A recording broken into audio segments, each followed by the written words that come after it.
कैसे आप सभी लोग। Welcome to my channel story time. तो आज मैं आपके लिए फिर से लेके आ चुका हूँ श्री कृष्ण के बारे में, वो भी अध्याय के सहारे। तो चलिए शुरू करते हैं। एक बात आपको मैं बताना चाहता हूँ कि जिस किसी ने भी मेरा श्री कृष्ण का पहला अध्याय ना देखा है वो जाकर ज़रूर देख ले। चलिए अब शुरू करते हैं। पहला अध्याय था कुवलयापिड उद्धार। दूसरा अध्याय है कंसवध। भगवान श्री कृष्ण और बलराम के रंगभूमि में आने पर चाणूर एवं मुत्कृष्ट ने उन्हें मल्ल युद्ध के लिए ललकारा। श्री कृष्ण, चाणूर और बलराम जी मुत्कृष्ट से जा भिड़े। भगवान श्री कृष्ण के अंगों की रगड़ से चाणूर की रग रग ढीली पड़ गई।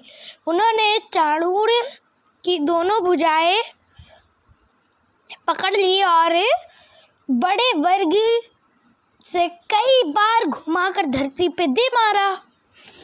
चाणूर प्राण निकल गए और वे कटे वृक्ष के भांति गिरकर शांत हो गया।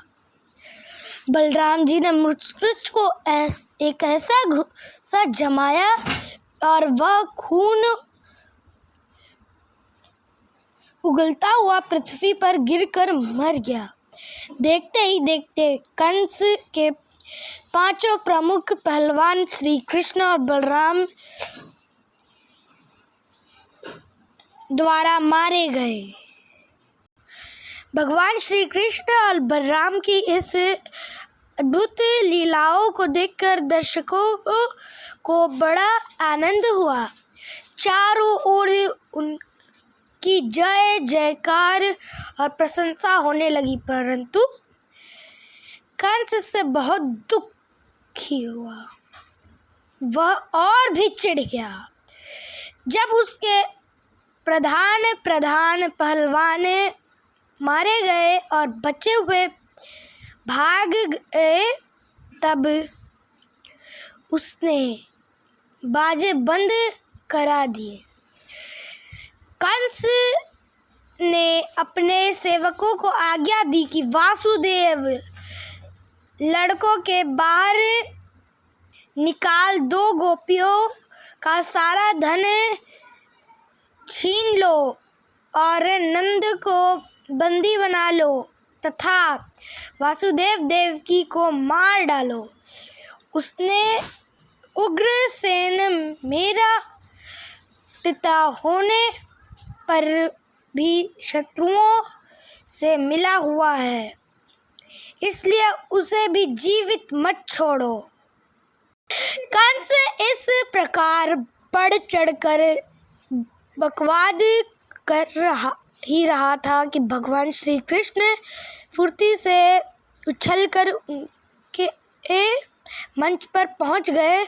जब कंस ने देखा कि उसको मृत्यु रूप भगवान श्री कृष्ण उसके सामने आ गए, तो वह तलवार लेकर उठ खड़ा हुआ और श्री कृष्ण पर चोट करने के लिए पैतरा बदलने लगा। जैसे गरुड़ सांप को पकड़ लेता है, वैसे ही श्री कृष्ण कंस को पकड़ लिया। कंस का मुकुट गिर गया। भगवान ने केश पकड़कर उसके मंच से धरती पटक दिया। फिर श्री कृष्ण स्वयं रूप उसके ऊपर कूद पड़े। उनके कूदते ही कंस की मृत्यु हो गई। कंस निर्तन शत्रु भाव से कंस की ही चिंता करता रहा था। वह खाते पीते उठते बैठते अपने सामने भगवान श्री कृष्ण को ही देखता रहता था। इसके प्रभाव से उसका स्वरूप मृत्यु की प्रतीक हुई।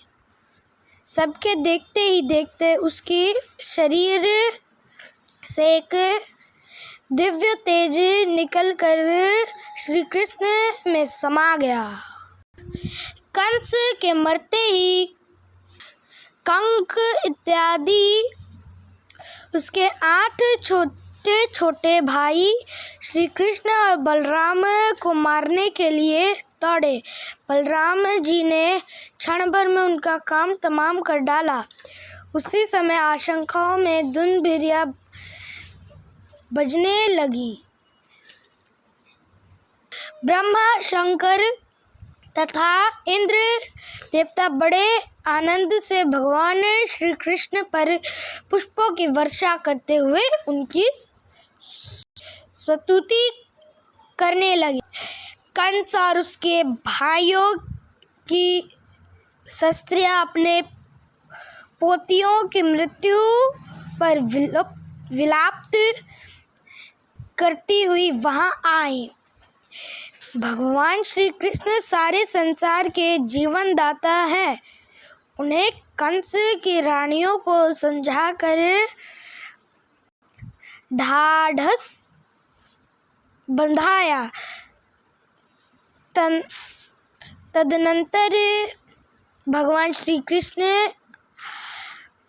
ने मारने वालों की लोकरीतियों अनुसार क्रियाकर्म व्यवस्था करवा दी।